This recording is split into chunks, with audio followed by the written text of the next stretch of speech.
Hello, my name is Jun Ryu, and I'm a Dharma teacher in the Soto Zen tradition. Today I would like to talk about basic instructions in Zazen, which means sitting meditation. Solid Zazen practice consists of three important elements. The first one is posture, the second is breath, and the third is learning to work with the mind. So the first element, posture. Traditionally, we sit on the ground in a cross-legged position on a round cushion called a zafu, which is placed on a square cushion called a zabuton. You can sit in half lotus, full lotus, Burmese, or like that, placing one leg above the other, whichever is most comfortable for you. You can also sit in seiza, on your knees. For seiza position, you could use a seiza bench, if you happen to have one, or you could use a cushion. Another option to sit, if you have any issues with your knees, ankles, or hips, is a chair. If you don't have a zafu or a zabuton and you want to sit on the ground, you can improvise something you happen to have at home, either using some towels or firm cushions. So, when sitting, we want to make sure that the knees are slightly lower than the hips. And to create that, you can move forward. If you're sitting on a zafu, you can move forward to the front part of the zafu, which allows the knees to naturally go forward and down. If your knees don't reach the ground, don't reach the mat you're sitting on, and there is a gap, you can bridge that gap by placing a small cushion or a towel, which you can either roll up or fold. You do want to have full support on both sides all the time. So if you have both sides slightly raised, make sure that you wedge that with a towel, a cushion, or whatever you happen to have at home. So when we sit, we want to create, first thing, we want to create a solid foundation for the meditation practice. So you want to examine the bottom. You want to examine how solid and grounded you are at this part of your body. You want to be rooted into the ground and at the same time relaxed. We don't want to create tension while we sit, but at the same time, we don't want to slouch. So you examine the bottom, and from there, you go up and you take note or take notice of any tightness that you encounter. If you encounter some tightness, try to intentionally relax it. If you are unable to relax it, just know that it is tight. And keep that in mind as you practice. So you scan the body from the bottom all the way up to the top. You examine the abdominal muscles. You examine the back muscles, upper back, shoulders, chest, arms, facial muscles, neck muscles, throughout the whole body to make sure that there's no tightness and to become aware of your body. The body is the vehicle for our meditation practice. We create the structure using the body, maintaining the body through the awareness. As long as our awareness remains within the body, we can feel if it starts to get slouchy, if there is some kind of an imbalance going on, we can become very quickly in touch with that and correct it as we examine the meditation practice. So you scan the body, you make sure that the back is straight, the shoulders are even, so you're not raising one side, dropping the other. The head is straight, the chin is parallel to the ground. You bring the right hand, you place it inside the right thigh, and you place the left hand inside the right hand. You bring the thumbs together, and you create an oval shape. So you want to open it up to create a very light touch or light contact between your thumbs. Not too tight, not too loose. This is called the cosmic mudra. You want to maintain that throughout your sitting period. the contact between the thumbs can indicate to you where your practice is at. If you become drowsy or sleepy in your practice, you will notice a gap open up. If you get caught up in mind's activity, in thoughts, you will notice a pressure build up. Right? So make sure that you maintain that throughout your sitting practice, through the period. So you sit upright. At this position, you can examine whether or not you are actually in the center. One way to do that, for this exercise, you can place your hands on your knees. One way to do that is to make circles with the upper part of your body and allow those circles to become smaller and smaller and smaller until you naturally stop at the center. You can do that every time you begin sitting until you get in touch with how the center feels like. Once you do get in touch, you will know where it's at, and you will be able to resume that every time you sit down, prepare for Zazen. So right hand, left hand, light contact between the thumbs. The eyes. We keep the eyes slightly open in Zazen, looking downward about 45 degrees or so, without tilting the head forward, while maintaining chin parallel to the ground, looking down, allowing the eyes to go out of focus. They are almost closed, but not closed. We close the mouth, we swallow a couple of times, place the tongue up against the roof of the mouth, and breathe in and out from the nose. Which brings us to the second aspect of meditation. So the breath is in and out from the nose. And we want to make sure that we are breathing correctly. Now, correct breathing does not involve the upper body at all. So in correct breathing, the shoulders don't move. If you find that your shoulders are moving up when you inhale and moving down when you exhale, that's an indication of incorrect breathing. The only thing that's moving when we breathe in and out is this part of your body. The ebb and flow happens at that level of the body, the abdominal area, rather than upper body, upper shoulders. So when we take a deep breath, we expand. When we exhale, we contract. Inhalation, exhalation. Inhalation, exhalation. The diaphragm, which sits around here, about this area of the body, is allowed to drop into the abdominal cavity when you expand. When you contract, it pushes the diaphragm up, which allows you to exhale further. So when the diaphragm drops, there's more room for the lungs to expand. And when the diaphragm goes up, it helps you exhale further. So the in and out appears as ebb and flow at this part of your body. And you can try that a few times. You can place your right hand on the abs, take a deep breath, and push your hand out with the abs, like this.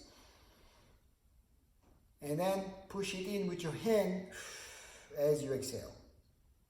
Breathe in.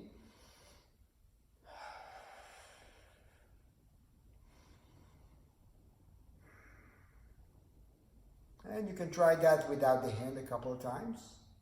When you get the hang of it, you can put your hands together like so. Keep your back straight and do it a few times while in that position. The breath in Zazen acts as the anchor, which helps us stick around. So every time we go with a thought, we come back to the breath. The breath helps you stick around. It helps you maintain a connection with the body, with the space you're sitting in. So to use the breath, we have a couple of techniques. The first one is counting from 1 to 10. We count 10 full cycles. So you take a deep breath, exhale all the way, 1. You take a deep breath, exhale again all the way, 2. And again, all the way, 3. You get to 10, you go back to 1, begin again. 10 cycles, over and over and over and over again. If you lose the count, go back to 1, begin again. Simple. So that's the first technique. The second technique, which can be very helpful, is what we call box breathing or square breathing. You count to 6 on the inhalation, slow, 1, 2, 3, 4, 5, and exhale, 1, 2, 3, 4, 5. Count to 6 on the inhalation and to 6 on the exhalation. You can make it as slow as you want. When you examine the breath, make sure that it is long, that it is smooth, that it is uninterrupted, continuous breathing. And you can work on perfecting that as you sit and meditate. Remember, the breath is the anchor. And those two techniques, counting techniques that I just talked about, can be used at any time throughout the day, not just when you meditate. The more we keep attention on the breath, the more present we are. So the third aspect, working with the mind, working with thoughts. It is important to note that we're not trying to stop thinking. That's not the purpose. Thinking happens in the same way that the digestion system happens, right? My digestive system is moving, it's doing what it needs to do. So to say I'm digesting the food is incorrect, but at the same time it is happening. I'm not doing it, there's no volition there. It's the same with the mind. So to say I'm thinking is often an incorrect statement. It is more like I encounter thoughts rather than I am thinking. Unless we use the mind to figure out something or there is volition about what we want to think about. Other than that, most of the thinking processes happen automatically without volition. Which means we don't have to worry so much about stopping that process and ask a different question. So instead of how do I stop it, how do I teach myself to not be so bothered by that? How do I teach myself to not take it so seriously? To not follow every thought that shows up? That's where the practice is at. So, for example, you sit, the posture is good, you are in the right position, your attention is on the breath, all of a sudden a thought appears in your mind. There it is. It showed up, you did not decide to think about it, but nonetheless, there it is. And let's just say the thought says, I gotta go food shopping today, later. By itself, it's no problem. It's a benign thought. If you start a shopping list, you got hooked. That can very quickly become endless chain thinking. You start a shopping list, you see yourself walking down the aisles of the supermarket. From there, you start to think about what you want to cook, who you may want to invite for dinner, and what you're going to do tomorrow, and on and on and on and on. So what we want to do is recognize that thought, the first one that came without volition, and said, I got to go food shopping today. The mind produced it. Not a problem. Not an issue. Unless and until we get engaged. Unless we perpetuate it. We energize it. So we want to recognize that split second between thought arising and me adding thoughts to thoughts, or me thinking that particular thought. So we say in Zen, we want to keep the back door and the front door open. Both doors are open. So all thoughts can come and go freely. That doesn't mean they're gonna come and go right away. It may mean thought shows up, sticks around for a while. Let it. As long as it wants, let it stick around. When it wants to move, it will move. And then maybe another thought or 10 thoughts will enter. Let them. Watch them without following, without being engaged by the thinking process. So that's the premise of practice. Now, that being said, we do often get caught up in thoughts. We do follow them. So let's say you started to follow a thought, and then another thought, 5-10 minutes go by, and you realize about 10 minutes I was gone. I was somewhere else. The second you realize you're not present, you're present. Otherwise, how would you know you're not present? That second you realize you're not present, bring your attention back to the breath, back to the anchor, and go back to counting it. Now, this may happen a bunch of times throughout the sitting period, which is fine. It's not wrong. It's actually part of the practice. It's not wrong to get lost in thought as long as we find our way back. And this is what we want to train ourselves to do, to keep coming back to the breath, to this moment, to this cushion, to this room, again and again and again and again. So, in a nutshell, we are working to teach ourselves to stay here at all times. Now, that of course expands beyond Zazen, right? So, you teach yourself to stay while you sit. Then you get up and you do whatever you do, and you teach yourself to stay with that. So if you cook a meal, you teach yourself to stay with cooking a meal. If you work, you go to work, you teach yourself to work, to stay with whatever the assignment is. You are speaking with somebody, having a conversation with that person, that's where you're at, you teach yourself to stay there. It's very common to find yourself speaking with somebody and then the mind is somewhere else. And the practice is the same. It's not limited to meditation only. When you notice that you're not here, your attention is not on that person you're speaking with or on the conversation you're having, gently bring your attention back to that. So we want to work on cultivating, during Zazen, cultivating the ability to stay, and then expanding it beyond the cushion, beyond the Zazen period. And Zazen is a form of training. It's like any kind of training, any kind of practice. It takes time. It takes attention. It takes determination and discipline. If we maintain the discipline and the determination, we're going to get good at it. As we get good at it, we can apply it. It actually will be applied naturally to other aspects of our lives. It will permeate all aspects of our lives over time.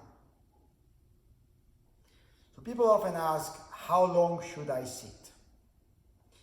And at the beginning, I would recommend 15 minutes a day, every day.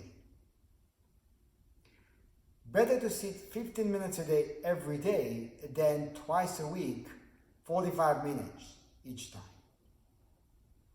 15 minutes a day every day teaches the mind that regularity. Every day you go back to the cushion or to the chair and you sit. When the sitting period is over, you get up, you do what you need to do. The next day, you go back, preferably around the same time. Mornings are great. If that's possible, do it in the morning. Wake up in the morning, begin the day with sitting. If you have a timer, you can set up a timer. If you have an app, you can get an app on the phone, set up the app, put the phone away, sit. When the app tells you that it ends, the 15 minutes end, get up, move about your business, forget about the sitting. Don't worry about it. Try not to examine the sitting period. Was it good? Was it not so good? Am I getting somewhere with it? All those questions are irrelevant and meaningless. The more you can let that go, the more the meditation practice penetrates your life. If you have any question, if you would like more information, you can go to our website at rug.com or zenwave.org. You can find more information about our practice, about our particular lineage, and you can also contact us from there. Thank you.